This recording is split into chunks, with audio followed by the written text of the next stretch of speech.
નમસ્કાર મિત્રો, સ્વાગત છે તમારું આપ સૌની સહેલી ચેનલ અને ગુજરાતી યુટ્યુબ ચેનલમાં. હું નિકુંજ પરમાર આપ સૌનું તહેરી સ્વાગત કરું છું. તો મિત્રો, પેન્શનો માટે નિવૃત્તિ બાદ મળતા પેન્શન માટે આ નિયમ વિશે આવ્યા અગત્યના સમાચાર. જો તમે પેન્શનધારક છો અને નિવૃત્તિ કર્મચારી થવાના છો અને તેમના માટે આ મહત્ત્વની અપડેટ લઈને આવ્યો છું. વેરી ઇન્ફોર્મેશન વિડીયો છે મિત્રો. વિડીયો શરૂ કરતાં પહેલાં જો ચેનલ પર તમે નવા હોય ચેનલ સબસ્ક્રાઈબ કરી લો. તમને આ ચેનલ પર સરકારી કર્મચારી, નિવૃત્ત કર્મચારી, પેન્શનધારક બાબતે હરેક અપડેટ મળતી રહેશે. તો આપણી આ ચેનલ એને ગુજરાતી યુટ્યુબ ચેનલને સબસ્ક્રાઈબ કરવાનું ભૂલશો નહીં. તો ચાલો યુટ્યુબ ફેમિલી મેમ્બરો વધારે સમય ન બગાડતા આજના વિડીયોની શરૂઆત કરું છું. પેન્શનો માટે મહત્ત્વની અપડેટ લઈને આવ્યો છું. નિવૃત્તિના નિયમો કર્મચારી માટે મહત્ત્વપૂર્ણ માહિતી. ખરેખર એક નવીનતા અપડેટ તમને કહેવામાં આવી રહી છે કે સરકારી કર્મચારી નિવૃત્તિ સંબંધિત નિયમોના મહત્ત્વપૂર્ણ ફેરફાર કરવામાં આવ્યો છે. માર્ગદર્શિકા કહેવામાં આવી છે કે દરેક વ્યક્તિએ પકડી અનુસરવું જોઈએ. કર્મચારી મંત્રાલય પેન્શન કલ્યાણ વિભાગ દ્વારા એ જણાવ્યું હતું કે કર્મચારીઓ 18 વર્ષની સેવા પૂર્ણ કરી છે એમની ચકાસણી કરવી પડશે. આ માટે તમામ સંબંધિત વિભાગો જરૂરી માર્ગદર્શિકા આપવામાં આવી છે જે નિવૃત્તિ સમયે કોઈ સમસ્યા ન થાય અને દરેક વ્યક્તિએ માર્ગદર્શિકા જણાવ્યા મુજબ પ્રક્રિયા અનુસરવી જોઈએ.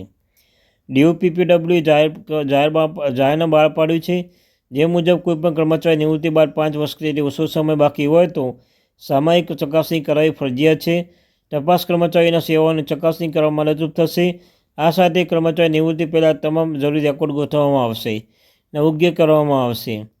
કર્મચારીની ચકાસણી પણ કોણ કરશે? તો જરૂરી સૂચનાઓ મુજબ સંબંધિત કર્મચારીના ખાતામાં વડા અને ખાતાની કચેરી સંયુક્ત રીતે સેવા નિયમો અનુસાર કર્મચારીના રેકોર્ડની ચકાસણી કરશે. વેરિફિકેશન પછી કર્મચારીને પ્રમાણપત્ર આપવામાં આવશે અને તેના વિશે જાણ કરવામાં આવશે અને પ્રમાણપત્ર ફોર્મ 4માં જારી કરવામાં આવશે જે પહેલાંથી જ નિર્ધારિત છે. પરીક્ષણની જરૂર પડશે. પરીક્ષણની જરૂર પડશે. સેન્ટ્રલ સર્વિસીસ પેન્શન નિયમ 21 હેઠળ તમામ કર્મચારીઓ માટે વેરિફિકેશન કરાવવું ફરજિયાત છે. જે નિવૃત્તિ 5 વર્ષ પહેલાં થવી જોઈએ તે કર્મચારી દર વર્ષ તેમની લાયકાત સેવાની સ્થિતિમાં જાણ કરવી જોઈએ. આવશ્યક છે કે આ પ્રક્રિયા 31 જાન્યુઆરી સુધી શરૂ થશે. એનો હેતુ શું છે? તો મિત્રો, સરકારી કર્મચારી નિવૃત્તિ પહેલાં સૂચના મુજબ તમામ પ્રક્રિયા પૂર્ણ કરવી જોઈએ. આ સાથે તમામ કર્મચારી તેમની લાયકાત સેવાની સ્થિતિ અગાઉથી જાણ કરી શકશે. આ ઉપરાંત તમામ મંત્રાલય વિભાગો તેમના કર્મચારીની યોગ્યતા સેવા પ્રમાણપત્ર સબમિટ કરવાનું જાણવા અને કડક સૂચના જારી કરવામાં આવી છે. હવે તમે ઇન્દિરા ગાંધી રાષ્ટ્રીય વૃદ્ધાવસ્થા પેન્શન યોજના લાભ ખૂબ જ સરળથી લઈ શકો છો. પહેલાં આ યોજના લાભ મેળવવા માટે ઘણી સમસ્યાનો સામનો કરવો પડતો હતો, પરંતુ હવે તમે 5 મિનિટમાં યોજનાનો લાભ લઈ શકો છો.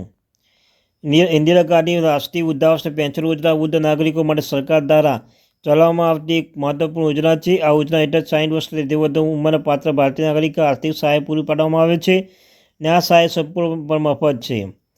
ભારતીય નાગરિક આ યોજના લાભ મળશે. લાભ મેળવવા માટે અરજદાર ઉંમર 60 વર્ષથી વધુ ન હોવી જોઈએ અને આ સિવાય અરજદાર સ્પષ્ટ કરવું પડશે કે પહેલાં જે અન્ય કોઈ સરકારી પેન્શન યોજના લાભ લઈ રહ્યો નથી.